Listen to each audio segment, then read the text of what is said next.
Welcome back. This is the Audacious brand activation number 2. Today is all about the position that you take in your marketplace. And we hear a lot of people, the industry, talking about being in the category of one, in the niche of one. The category of one isn't a claim, it's a stance. And today's episode is all about that. Today's activation is all about that. And now there's a difference between saying that and actually holding it. And today we're going to get into the second part, the holding it, because that's where it really lands. That's where the work really is. That's how people perceive you when you hold it, not just say it or not when other people tell you. And you might be wondering, Han, what the hell are you on about? I'm going to share with you a little bit of my story because I know that there's something in it that will land for a lot of you in this room. So, when I started reviewing my sessions in my coaching and consultancy, I noticed a pattern. About more than 50% was started, well, most of it was marketing and business to start with. Eventually, I noticed that around 50% of it was marketing and business strategy and tactical stuff. But the other half, which was the most weighted part of the call, this is where the real shifts happened. It was mindset, it was identity, it was leadership, it was the internal architecture. It was the internal stuff that was happening of how someone sees themselves and what they believe they're allowed to claim on the online space. And I was doing it naturally, session after session, without naming it out loud, without saying I'm a mindset coach or I'm an identity shifter or whatever terminology. And over time, something else became very clear. I was getting bored. I was getting bored, not of the clients, not of the transformations, not of the work per se, but of repeating the same foundational concepts on a very tactical level over and over again, the marketing tactics. And I keep reminding myself, well, I'm not a teacher. I hate teaching. It was something that like I remember even when I was 18, I was doing the TEFL, the teaching English to foreign students, whatever course, and it came to my practical and I was like, I don't like teaching. What am I doing here? Why am I doing this? Right? It was just before I entered the family business. I mean, it was fine sharing the information. I don't mind sharing the information, absolutely. But teaching wasn't anything that it was just passing information, right? That's all it was. And it's fine. I do it with my clients still till today. Um, so I started to make this shift where I realized I was more elated, more excited, more in my flow, more in my own being, right? More in alignment, where sessions would become then more pure mentorship and coaching, more advisory, coaching at a deeper level, not just teaching the surface tactical levels, I do this, do this, do this, but actually going like looking at each individual in the room, whether that was one-to-one or whether that was in my group containers where I had multiple people at different levels presenting different challenges, right? We would go beyond that. We would go beyond the surface level. We'd start looking at, well, what's holding you back? What's getting in the way? Where is the resistance? What can we uncover here? How can we get you more into flow? What are you doing that's in misalignment? Is it misalignment or is it resistance? So like we started to explore a lot more of this. And so, in fact, at that time, my teaching the tactical stuff, like understanding how the algorithm works and understanding this and understanding like buyer behavior on a general level. Of course, this gets applied to your specific audience that you want to target. All of that and all of those basic overarching frameworks and theories became self-paced so that I could spend more time going deeper with my clients. And it made complete sense, right? And the evidence was there. All of the mentors around me, people who had been around the block for a lot longer than I had, they would know, they would see the difference because they had worked with multiple people before, right? They were telling me I was a cut above the norm, a cut above the rest. And I was like, yeah, and but, bringing up all of the and buts, not to make me feel good. They didn't just tell me this to make me feel good, but And not as a throwaway compliment, just to keep me happy, but as a pure observation. And the people qualified to make it, right? They were qualified to make it. They have worked with many people. But I was crippled with self-doubt. I could not claim the work I was actually doing behind the scenes. To be honest with you, I didn't always see what I was actually doing behind the scenes naturally because in my head, like I'm doing marketing and business, but I didn't realize that not everyone does the type of work that I do, that I was doing behind the scenes. It's the type of work that my clients were getting. But yet, on the outside world, people didn't see that. People didn't know the depth of the work that they get with me behind closed doors. I was riddled with imposter syndrome, the full version of it, the kind where the evidence is right there in front of you and you still can't pick it up and use it. And this is the thing that nobody talks about. The closer you get to the truest version of your work, irrelevant of the qualifications, the things that you studied for, that version, that version that is mostly that is most fully yours, the louder the doubt gets. It gets louder because there's nowhere to hide behind a framework anymore, especially in an industry where you're told that you have to have a certification to be able to do something, otherwise you're not qualified. No curriculum to stand behind. No certification to point to. I learned it from this. This is the method that these teachers told me. This is there. So if it goes wrong, if it doesn't work well, it's proven they're teaching it. None of that, except you, just you. Your perspective, your perception, your natural abilities, your intuitive knowing, your gift, your call. But I hadn't given myself that permission to stand in my gift, to stand in this ability to see patterns, to see the deeper resistances, to see the deeper truths behind the challenges or the surface level symptoms that people are experiencing. I hadn't given myself permission to stand in it without something external to lean on first. Because while I was still frozen in that, the results kept on coming in. Clients were getting more clear than they had ever been. Farah, and I mentioned her here by name because she speaks about this openly in our video testimonials. She was qualified and she is qualified to do so many things in so many areas. And yet that very fact that she had so many things and so many passions and so many talents and so many qualifications was actually draining her because she had been told that she had to pick one of them, that to monetize and to start her business, she had to pick one of them. Now, don't get me wrong, I'm all about niching, but this is not niching. Her qualifications, her experiences, these are all tools that come into practice, not only in her delivery, but the way she shows up, her insights. We stopped trying to pick a lane that the industry was forcing her to pick, and instead we brought all of it together. Her background in permaculture and sustainable living, her passion for performing arts, music, and poetry, her coaching and her therapy, all of that we encompassed it. Not just trained in it, but she was also a natural in all of these. They're just natural to her as well.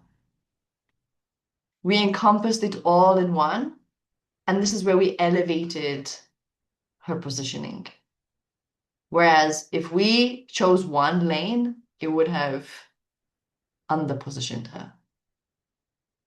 And this is where her magnetism completely shifted. She stopped competing with others because you can't compete with other people in the industry who occupies a position that doesn't exist anywhere else. You cannot compete with someone who occupies a position that doesn't exist anywhere else except within you. A client who came from marketing strategy, for example, and then left not only with finally generating income in her business after years of trying and hustling and showing up, that was also causing a lot of pressure on the family and pressure with her marriage, but she actually completely transformed her marriage, not just as a side effect, but as the work landing exactly where it was supposed to. Because I cannot separate the business from the business owner. I cannot separate even though we work towards building a business that doesn't rely on you. When you're starting out, when you're setting up, you're the one calling the shots. You're the ones taking decisions alone, not in a team. This is the same when I was speaking with a CEO and a managing director of a business generating millions. Their decisions at the top have consequences. Your coaching business, your healing business, your therapeutic business is no different. Your startup, whether you're a boutique store making handicraft items, a fashion brand, you're the one calling the shots. We can't separate the two. And if your family life is coming into your business and vice versa, it all impacts. Another client who spent months hustling, convincing people to get onto a sales call, which then she would close one in every four. And then after doing the work with me, she just announced that the doors are open. They booked in. She didn't have to go and ask anyone to book in a call. They booked in and she booked out. She converted every call that came through and she was sold out. All of it real, all of it right in front of me, staring at me, and still the doubt was still there arguing. I'm not here to just egoist, like just to pump my own ego and to blow my own trumpet. I'm just showing you the level of results that I have been seeing, and I know that you have a certain level of results that are staring at you in front of you, and yet we're like looking for more validation. We're looking for more recognition.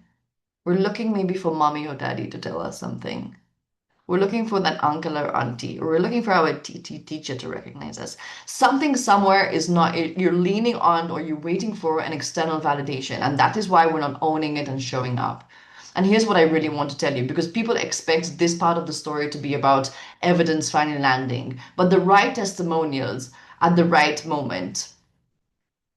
They're waiting for these right testimonials at the right moment. The mentor finally saying the exact right thing, but none of that really truly mattered. Yes, it was there. Yes, they were helping me see. But what broke wasn't more evidence from the external world. It was an internal decision, a decision to believe it for myself without waiting for the doubt to finish arguing with me because my self-critic is fucking loud. It's loud.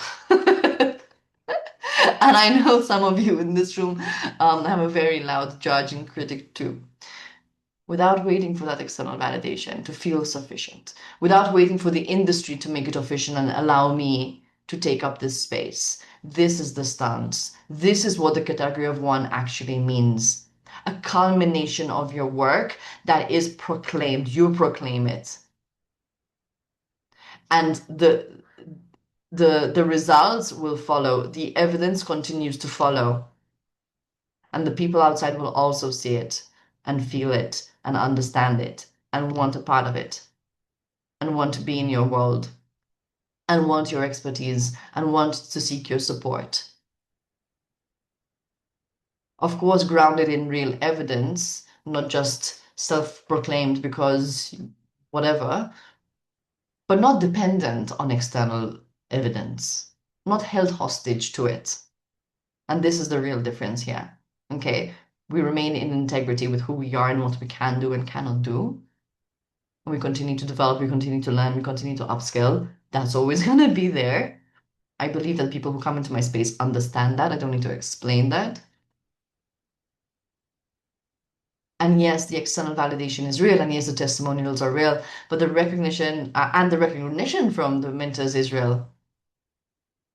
But none of it was the real source of embodying, of being to fully own, or fully showing up in that category of one. It was the byproduct of me deciding to do it. And this is where you take full responsibility. This is where you take back your power because in handing over the category to someone else, in waiting for a vote on something that was never up for a vote, you're handing over the responsibility.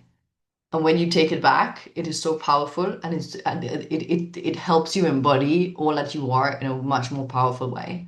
So the category of one is not granted to you, it's declared from the inside. before the outside catches up. And I know that a lot of you already have the evidence you need to finally make that decision. Okay. And if you feel like you don't yet, start experimenting, start doing. What do you need to do to help you feel more confident to take that decision? But don't wait for someone else to tell you, honey, it's okay, you can now start calling yourself this. Because again, what comes with a label? If I start saying now I am an identity coach, like it's bullshit. It's not. I'm not. I'm not going to claim labels in that way. But I know that what I do is different. I know that what I do is not just marketing coaching. I know I'm not a coach that did a course who decided business would be a good niche to be in because that's where the money is. I am a business strategist and advisor. I also happen to be fucking good at knowing people and behavior and psychology. And so this is why my clients get this all round sort of type of results. Let me just catch up with some of my notes. Let me see where we are. I feel like everyone in this room has a version of the same evidence, and clients who have told you the results that you have got, and they speak for themselves. Maybe you have also mentors, if I haven't told you already, but you probably have mentors who have told you, who have recognized in you, not just for the sake of licking your ass and flowering you up and like, keeping you going, but actually because they truly see it in you, right? Because they really know the potential that lives inside you, because they see the person that you are, but you haven't yet become. Okay. Um, so let's look at mm, okay, let's look at the cost of not claiming it, because I know that many of you are sort of claiming it to a degree, not fully. Um, the thing you're not claiming in the online space that hasn't really fully come out in your messaging and your content and your branding and your offerings is usually the most differentiating thing about you. The thing that you probably have most imposter syndrome around is probably the thing that makes you different. It's probably the thing that people want to work with you for, right? Like this maybe some quirk or contradiction or gift, the thing that you feel like, oh, I'm not yet qualified for, I need to continue learning, or I'm looking for validation or whatever it is. It's why clients stay longer than they planned, why they send referrals your way, who look like probably nothing to the person you are marketing to, or maybe exactly. Because what you actually do transcends the category you've put yourself in. Okay. So when I started out, I was trying to put myself into like the marketing expert type person. Except when I compared myself to other people in the industry, sorry, there's a big ass mosquito like hovering around them. Like, stay away. When I looked at the other people in my industry, I started feeling less than, because I got put into the segment of like all of the SEO experts and the tech experts and the digital marketing experts, and I never quite fit in there. And then there were the coaches, all of the who follow the qualifications and the credentials, and they have their frameworks, and everything is very academic and la di da di da and very structured. And I wasn't that either, right? So I always felt like I didn't really belong. And because I was trying to fit into those places, my marketing, my branding, my offerings, everything just became not me, because I was trying to fit into those segments and what their clients, what their audiences were looking for. Um, but that was a big realization. And when I actually realized that I'm doing something completely different, I am a category of my own. I'm also not the masculine go get push harder type, but I do believe in structures and systems and in strategy. I'm also not the femme fatale and feminine business coaching, da la la la, femme. Lean back, relax, sage your computer and your desk. Um, but I do believe in energetics. And my whole marketing system is based on the ability to develop, the ability to have a deep sense of empathy, the ability to listen, the ability to nurture relationships. That's all very feminine. Creation, creating. from your space. That's all very feminine, but without the structure, it's just nice. We want it to also be functional and effective. So where was I going with that? Understanding that I was in a different category. And I know that a lot of you in here are that in yourself. Because when you hide it, you start to attract people shopping the surface also. They get in, they experience the depth, and they're shocked because you've undercharged them, basically. Right? And I've had that oftentimes. People come in for basic level social media marketing 101, and then suddenly they're having like these big transformations in their life. And like totally up leveling their business and their whole vision is changing, okay? Because you positioned at the level you had permission to claim, or the permission you've given yourself to claim, not the level that you are actually operating at.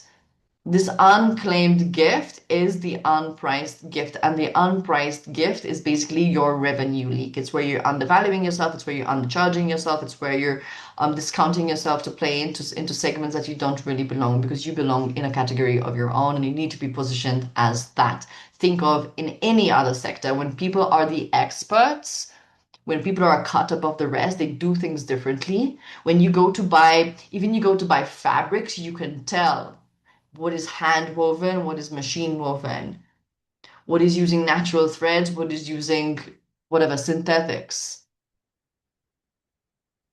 And if you don't, maybe you start to look at these differences around you.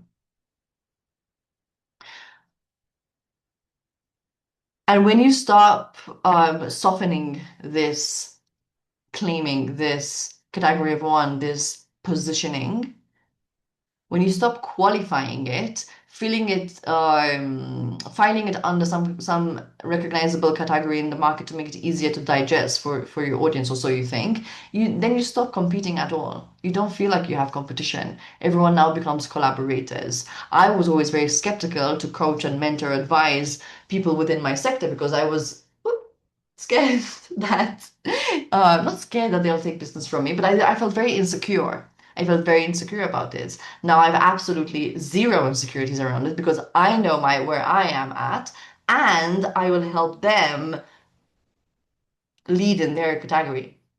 And here's the thing. Premium buyers don't shop in categories. They recognize people. They feel the difference before they can even explain it. The wrong person scrolls past you.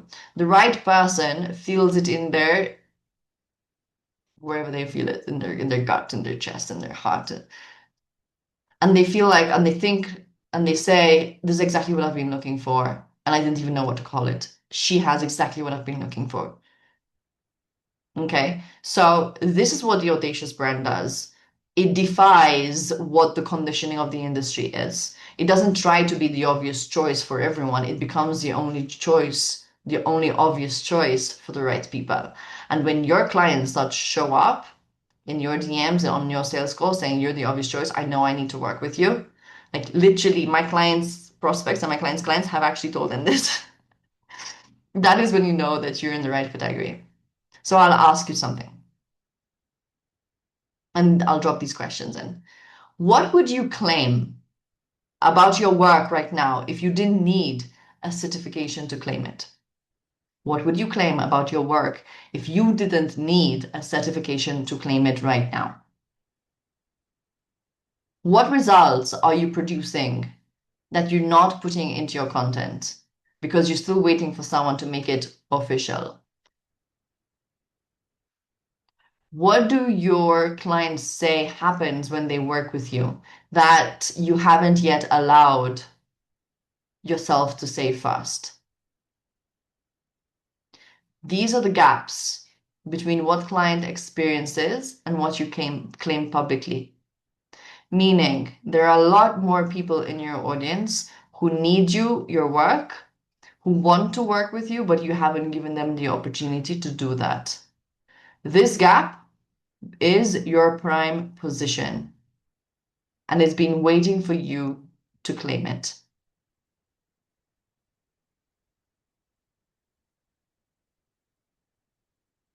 So, homework assignment. In one sentence, I want you to claim your real position, not the category you filled under, whatever that may be, whether that be somatic work, whether that be maybe artisanal goods, whether that be whatever. Not the credential you're waiting to earn, the thing that actually happens when people work with you. And one standard, the wrong person should feel this is not for them. The right person should feel instantly, comfortably seen. I'm going to work on an example and drop it in the Telegram channel for you on this. The sentence is your prime positioning. The sentence is what's going to position you differently to everyone else. And I want you to drop it inside Telegram. Share what all of this, share how all of this lands. Share where you have had this imposter. Maybe you've already overcome, you've already challenged, you've already claimed parts of these along the journey. What's left? I know that there are layers. There are layers to this. And this becomes the foundation for your declaration. This is where we start to build your prime positioning. See you in activation 3.